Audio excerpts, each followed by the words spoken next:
ಕಷ್ಟನೇ ಬಂದಿಲ್ಲ ಅಂತ ಇಲ್ಲ. ತಿರ್ಗಾ ನಾವು ಇತಿಹಾಸ ತೆಗೆದು ನೋಡಿದ್ರೆ ನಮ್ಮ ಮೇಲಾದಂತಹ ಆಕ್ರಮಣಗಳು ಪ್ರಪಂಚದಲ್ಲಿ ಇನ್ಯಾರ ಮೇಲೂ ಆಗಿಲ್ಲ. ನಾಳೆ ಗಣರಾಜ್ಯೋತ್ಸವ ಇದೆ, ಅದು ಬಿಟ್ಟರೆ ಇನ್ನೊಂದು ದೊಡ್ಡ ನಾಡಿನ ಹಬ್ಬ ಬಂದು ಆಗಸ್ಟ್ 15 ಸ್ವಾತಂತ್ರ್ಯ ದಿನೋತ್ಸವ ನಾವು ಆಚರಿಸ್ತೀವಿ. ಸುಲಭ ಕೇಳಿದ್ರೆ ಸ್ವಾತಂತ್ರ್ಯ ಏನಪ್ಪ ಸ್ವಾತಂತ್ರ್ಯ ದಿನೋತ್ಸವ ಅಂದರೆ ನಾವು ತುಂಬ ಸುಲಭವಾಗಿ ಅದಕ್ಕೆ ಉತ್ತರ ಕೊಡ್ತೀವಿ. 1947ರಲ್ಲಿ ಮಧ್ಯರಾತ್ರಿ ಬ್ರಿಟಿಷ್ ಅವರು ನಮಗೆ ಸ್ವಾತಂತ್ರ್ಯ ಕೊಟ್ಟರು, ಹೋದ್ರು, ನಾವು ಸ್ವಾತಂತ್ರ್ಯ ತಗೊಂಡಿದ್ದೀವಿ. ಅಂದರೆ ಎಷ್ಟು ಚೆನ್ನಾಗಿ ನಾವು ಹೇಳ್ತೀವಿ ಅಂದರೆ ಅಂಗಡಿಗೆ ಹೋಗಿ ಕಡಲೆಕಾಯಿ ಬೀಜನೋ ಗೋಡಂಬಿ ದ್ರಾಕ್ಷಿನೋ ತಂದಂಗೆ ಹೇಳ್ಬೇಕು. ಆದರೆ ಈ ದಿನ ಬರೋದಕ್ಕೆ ನಾವೆಲ್ಲರೂ ಇಲ್ಲಿ ಕೂತ್ಕೊಂಡು ಆರಾಮಾಗಿರೋದಕ್ಕೆ ನಮ್ಮ ಪೂರ್ವಜರು ಎಷ್ಟು ಕಷ್ಟಪಟ್ಟಿದ್ದಾರೆ ಅಂದರೆ ಕಮ್ಮಿ ಅಲ್ಲ. ಮತ್ತೆ ಬ್ರಿಟಿಷ್ ಅವರು ಮಾತ್ರ ನಮ್ಮನ್ನು ಆಕ್ರಮಣ ಮಾಡಿರುವಂಥದ್ದಲ್ಲ. ಬ್ರಿಟಿಷರು ಕೊನೆಯ ಭಾಗ ಹಂಗೆ ಕೊನೆಗೆ ನಮ್ಮ ಸ್ವಾತಂತ್ರ್ಯ ದೊರಕಿದ್ದು ಗೋವಾಗೆ 1961 ಪೋರ್ಚುಗೀಸ್ ಬಿಟ್ಟವರು. ಆದರೆ ಬ್ರಿಟಿಷ್ ಇದ್ರು, ಪೋರ್ಚುಗೀಸ್ ಇದ್ರು, ಡಚ್ ಇದ್ರು, ಇವರೆಲ್ಲರಿಗೂ ಮುಂಚೆ 800-900 ವರ್ಷ ಮೊಘಲರು ನಮ್ಮನ್ನು ಆಳಿದ್ರು. ಅದಕ್ಕೂ ಮುಂಚೆ ಗ್ರೀಕರು, ಅಲೆಕ್ಸಾಂಡರ್ ಬಂದಿಲ್ಲ, ಶಕರು, ಹೂಣರು ಎಲ್ಲ ನಮ್ಮ ಮೇಲೆ ದಂಡೆತ್ತು ಬಂದಿದ್ದಾರೆ. ಸಾವಿರ ವರ್ಷ ನಮ್ಮ ಮೇಲೆ ಆಕ್ರಮಣ ಮಾಡಿದ್ದಾರೆ, ದೌರ್ಜನ್ಯ ಮಾಡಿದ್ದಾರೆ. ಇಷ್ಟೆಲ್ಲ ಇತ್ತು ನೋಡಿ, ಸರಿಯಾದ ಹೋರಾಟ. ಒಂದು ನಾವು ಎದೆ ತಟ್ಟಿ ಹೇಳ್ಬೋದು, ಯಾರ್ಯಾರು ನಮ್ಮ ಮೇಲೆ ಆಕ್ರಮಣ ಮಾಡಿ ನಮ್ಮನ್ನು ಆಳಿದ್ರೋ ಅವ್ರು ಯಾರು ಒಂದು ದಿವಸನೂ ಆರಾಮವಾಗಿ ಕೂತ್ಕೊಂಡು ರಾಜ್ಯದ ಥರ ನಮ್ಮ ದೇಶ ಆಳೋದಕ್ಕೆ ನಮ್ಮ ಹೋಗ್ಬಿಟ್ಟಿವಿ. ಎಲ್ಲೋ ಒಂದು ಕಡೆ ಆಯ್ತಾ ಇದ್ದಾರೆ ಅಂದರೆ ಈ ಕಡೆ ಯಾವ ಸ್ವಾತಂತ್ರ್ಯ ಹೋರಾಟ ಶುರುವಾದರು. ಇಲ್ಲಿ ಯಾರೋ ಕ್ರಾಂತಿಕಾರಿಗಳು ಒಂದಷ್ಟು ಕ್ರಾಂತಿಕಾರಿ ಚಟುವಟಿಕೆಗಳು ಮಾಡೋರು, ಇನ್ನೊಂದಷ್ಟು ಜನ ಯಾರೋ ಉಪವಾಸ ಕೂತ್ಕೊಳ್ಳೋರು. ಇಷ್ಟನ್ನ ಸಾವಿರ ವರ್ಷ ನಮ್ಮ ಮೇಲೆ ನಮ್ಮ ದೇವಸ್ಥಾನಗಳು ಹೊಡೆದಿದ್ದಾರೆ. ಹಂಪಿಗೆ ಹೋಗಿ ನೋಡಿದ್ರೆ ಗೊತ್ತಾಗುತ್ತೆ ವಿಜಯನಗರ ಸಾಮ್ರಾಜ್ಯ ಯಾವ ರೀತಿ ಇತ್ತು, ಅದು ಹೆಂಗೆ ಇವತ್ತು ನಾಶ ಆಗಿದೆ. ಬರೀ ಇವತ್ತು ಉಳಿದಿರೋ 1% 2%, ಆ ರೀತಿ ನಮಗೆ ಹೊಡೆದಿದ್ದಾರೆ. ಆದರೂ ಇವತ್ತು ವಿರೂಪಾಕ್ಷಿ ನಾವು ಪೂಜೆ ಮಾಡ್ತಾನೆ ಇದ್ದೀವಿ. ಈಗ ರಾಮ ಮಂದಿರದ ಒಂದು ರಾಮನ ಮಂದಿರ ಮತ್ತು ರಾಮನ ಕಟ್ಟೌಟ್ ಇಲ್ಲಿ ಹಿಂದೆ ನಾವು ನೋಡ್ತಾ ಇದ್ದೀವಿ. ಸುಮ್ಮನೆ ಇವತ್ತು ರಾಮ ಮಂದಿರ ಆಯಿತು, ನಾವೆಲ್ಲ ತುಂಬ ಖುಷಿಪಟ್ಟು ಜನವರಿ 22ಕ್ಕೆ ನಾವು ಅದಕ್ಕೆ ಸೌಭಾಗ್ಯವಂತರು ನಾವು ಅದನ್ನೆಲ್ಲ ಆಚರಣೆ ಮಾಡೋದು. ಆದರೆ ಇಲ್ಲಿರೋರೇ ಹಿರಿಯರು ಯಾರಿದ್ದೀವಿ, ನಾವೇ ಒಂದು 10-16 ಹೋರಾಟಗಳಲ್ಲಿ ನಾವು ಭಾಗಿಯಾಗಿದ್ದೀವಿ. 500 ವರ್ಷದ ಹೋರಾಟದ ನಂತರ ಒಂದು ರಾಮ ಮಂದಿರ ಇವತ್ತು ಅಯೋಧ್ಯೆಯಲ್ಲಿ ರಾಮ ಹುಟ್ಟಿದ ಜಾಗದಲ್ಲಿ ಆಗಿರೋದು. ಅಂದರೆ ಇಷ್ಟು ಆಕ್ರಮಣಗಳು ನಡೆದ್ರೂ ನಾವು ಅಷ್ಟು ಗಟ್ಟಿಯಾಗಿ ನಿಲ್ಲೋದಕ್ಕೆ ಯಾವುದು ಕಾರಣ ಅಂತ ಕೇಳಿದ್ರೆ ನಮ್ಮ ಪೂರ್ವಜರು ನಮಗೆ ಹಾಕ್ಕೊಟ್ಟಂತಹ ಸಂಸ್ಕೃತಿ. ಒಬ್ಬ ಹಿಂದೂ, ಒಬ್ಬ ಭಾರತೀಯ ಅಂದರೆ ಅವನು ಯಾವ ರೀತಿ ಬದುಕಬೇಕು, ಯಾವ ರೀತಿ ಇರಬೇಕು, ಇದನ್ನು ಯಾವುದೋ ತುಂಬ ದೊಡ್ಡ ಪುಸ್ತಕಗಳು ನೋಡಬೇಕು, ಯಾರೋ ಭಾಷಣ ಮಾಡ್ತಾರೆ ಕೇಳಬೇಕು, ಇದೆಲ್ಲ ಅಲ್ಲ.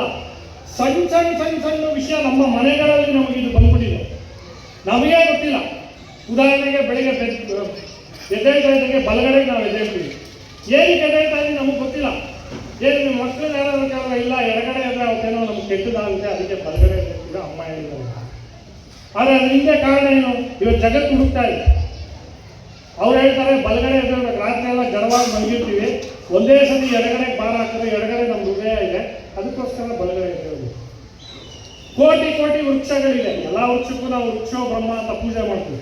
ಮನೆಗಳಲ್ಲಿ ತುಳಸಿ ಇಟ್ಟು ತುಳಸಿಗೆ ನೀರೆಲ್ಲಿ ಪೂಜೆ ಮಾಡಿರ್ತಾರೆ. ಏನಕ್ಕೆ? ನಾವು ಕೇಳಿಲ್ಲ, ಹುಡುಕ್ತಾ ಇದ್ದಾರೆ. ತುಳಸಿ ಅನ್ನುವಂಥ ಒಂದೇ ಒಂದು ಗಿಡ 24 ಗಂಟೆ ಆಕ್ಸಿಜನ್ ಆಮ್ಲಜನಕ ಕೊಡುವಂಥ ಒಂದೇ ಒಂದು ಗಿಡ ಯಾವ್ದಾದ್ರು ಇದೆ, ಅದು ತುಳಸಿ ಮರ. ಮಿಕ್ಕಿದೆಲ್ಲನೂ ಇದೆ, ಅದು ಬೆಳಗ್ಗೆ ಹೊತ್ತು ಆಮ್ಲಜನಕ ಕೊಡುತ್ತೆ, ರಾತ್ರಿ ಹೊತ್ತು ಕಾರ್ಬನ್ ಡೈಆಕ್ಸೈಡ್ ಕೊಡುತ್ತೆ. ಅದಕ್ಕೆ ರಾತ್ರಿ ಆದರೆ ಸ್ವಲ್ಪ ಮರ ಗಿಡದ ಹತ್ರ ಎಲ್ಲ ಹೋಗ್ಕೊಳ್ಳೋದು, ದೆವ್ವಾಭೂತ ಹೋಗ್ತಾ ಇರ್ತಾರೆ. ನಮ್ಮ ಹಿರಿಯರು ಹೇಳಿದ್ರೆ ನಮ್ಮ ಮಕ್ಕಳಿಗೆ ಎದುರು ಸಹ ಕೇಳಿದ್ರೆ ಹೋಗ್ಬಾರ್ದು. ಆದರೆ ತುಳಸಿ ಮಾತ್ರ 24 ಗಂಟೆ ನಮಗೆ ಆಕ್ಸಿಜನ್ ಕೊಡುತ್ತೆ. ಈ ರೀತಿ ಒಂದೊಂದು ಸ್ನಾನ ಮಾಡಿದ್ಮೇಲೆ ದೇವ್ರ ಪೂಜೆ ಮಾಡಿ, ಅಡುಗೆ ಮಾಡಿ, ಒಲೆಗೆ ಅಗ್ನಿದೇವ ಅಂತ ಪೂಜೆ ಮಾಡಿ, ಹಬ್ಬಗಳ ಆಚರಣೆ ಪ್ರತಿಯೊಂದನ್ನು ನಮ್ಗೆ ಹಾಕೊಟ್ಟಿದ್ದಾರೆ. ಅದರಿಂದ ನಾವು ಇವತ್ತಿದ್ದೀವಿ. ಆದರೆ ಎಲ್ಲ ಆರಾಮಾಗಿದೆಯಾ? ಇಷ್ಟೆಲ್ಲ ಆಗಿದೆ, ಇದೆಲ್ಲ ಆಗಿದೆ, ನಮ್ಮ ದೊಡ್ಡವರೇನೋ ಮಾಡಿದ್ದಾರೆ, ನಾವು ಆರಾಮಾಗಿದ್ದೀವಿ ಅಂದರೆ ಮುಂದಕ್ಕೆ ನಮ್ಮ ಮಕ್ಕಳು, ಮುಂದಿನ ಪೀಳಿಗೆಗಳು ಇದೇ ರೀತಿ ಇರಬೇಕಲ್ಲ. ಇವತ್ತೇನು ಚಾಲೆಂಜೇ ಇಲ್ವೋ ಅಂತ ಕೇಳಿದ್ರೆ, ನೀವು ಇವತ್ತಿರುವಂಥ ನಮ್ಮ ಚಾಲೆಂಜ್ ನೋಡಿದ್ರೆ ಒಂದ್ಸಲಿ ಅದನ್ನೆಲ್ಲ ನಾವು ತಲೆ ಮೇಲೆ ನಾವು ಹಾಕೊಳ್ತಾ ಹೋದ್ರೆ ಅಯ್ಯೋ ನಾವು ಇಷ್ಟೆಲ್ಲ ತೊಂದರೆಯಿದ್ದೀವ ಅನ್ನಿಸ್ತು. ಆ ರೀತಿ ಇವತ್ತು ನಮ್ಮ ಮೇಲೆ ಆಕ್ರಮಣಗಳು ನಡೀತಾನೆ ಇದೆ. ಬಾಂಗ್ಲಾದೇಶದಲ್ಲಿ ಏನಾಗ್ತಾ ಇದೆ, ಬಾಂಗ್ಲಾದೇಶ ಅಂತ ಅವ್ರಿಗೆ ಮಾಡಿಕೊಟ್ಟಿದ್ದೆ ನಾವು. ಏನು ಈಸ್ಟ್ ವೆಸ್ಟ್ ಪಾಕಿಸ್ತಾನ ಅಂತ ಇತ್ತು, ಅವ್ರ ಮೇಲೆ ಯುದ್ಧ ಆಯಿತು. ನಮ್ಮ ಸೈನಿಕರ ಒಂದು ಶೌರ್ಯದ ಹೋರಾಟದ ಮೂಲಕ ನಾವೇ ಬಾಂಗ್ಲಾದೇಶ ಮಾಡಿಕೊಟ್ವಿ. ಇವಾಗ ಅಲ್ಲಿರುವಂಥ ಹಿಂದೂಗಳಿಗೆ ರಕ್ಷಣೆ ಇಲ್ಲ. 30% ಇದ್ದಿದ್ದಂಥ ಹಿಂದೂಗಳು ಇವಾಗ 14% ಆಗಿದ್ದಾರೆ. ರೋಡಲ್ಲಿ ಹಿಂದೂಗಳನ್ನು ಹಿಡಿದು ಹೊಡಿತಾ ಇದ್ದಾರೆ. ಇಸ್ಕಾನ್ ಒಬ್ಬ ಸ್ವಾಮೀಜಿನ ಯಾವ ರೀತಿ ಮಾಡಿದ್ರು ನಾವು ಟಿವಿಯಲ್ಲಿ ನೋಡ್ತೀವಿ, ನಡೀತಾನೇ ಇದೆ. ಆಯ್ತಪ್ಪ, ಎಲ್ಲೋ ಬಾಂಗ್ಲಾದೇಶದಲ್ಲಿ ಏನೋ ಆಗ್ತಾ ಇದೆಯಾ ಅಂತ ಕೇಳಿದ್ರೆ ಇಲ್ಲ, ನಮ್ಮ ದೇಶದಲ್ಲೂ ಆಗ್ತಾ ಇದೆ, ನಮ್ಮ ಊರಲ್ಲೂ ಆಗ್ತಾ ಇದೆ. ಸಂಸ್ಕೃತಿ ಮೇಲೆ, ನಮ್ಮ ಶ್ರದ್ಧಾ ಕೇಂದ್ರಗಳ ಮೇಲೆ ಅವತ್ತು ನೋಡಿ ಫಿಸಿಕಲ್ ಆಗಿ ಆಕ್ರಮಣ ಮಾಡುವುದು. ಯಾವಾಗ ಅವ್ರಿಗೆ ಶಕ್ತಿ ಇತ್ತು, ಬಾಬರ್ ಬಂದ ಅವ್ರಿಗೆ ಶಕ್ತಿ ಇತ್ತು, ಅಯೋಧ್ಯೆ ರಾಮ ಮಂದಿರವನ್ನು ಹೊಡೆದಾಟ. ಎಲ್ಲ ಔರಂಗಜೇಬ್ ಬಂದ ಅವ್ರಿಗೆ ಶಕ್ತಿ ಇತ್ತು, ಆಕ್ರಮಣ ಮಾಡ್ದ. ಕಾಶಿ ವಿಶ್ವನಾಥ ದೇವಾಲಯ ಹೊಡೆದಾಕ್ತ, ಮಥುರಾ ಕೃಷ್ಣನ್ ದೇವಾಲಯ ಹೊಡೆದಾಕ್ತ. ಇವತ್ತು ನಾವು ಜಾಗೃತರಾಗಿದ್ದೀವಿ ಅಂತ ಡೈರೆಕ್ಟ್ ಫಿಸಿಕಲ್ ಅಟ್ಯಾಕ್ ಮಾಡ್ತಾ ಇಲ್ಲ.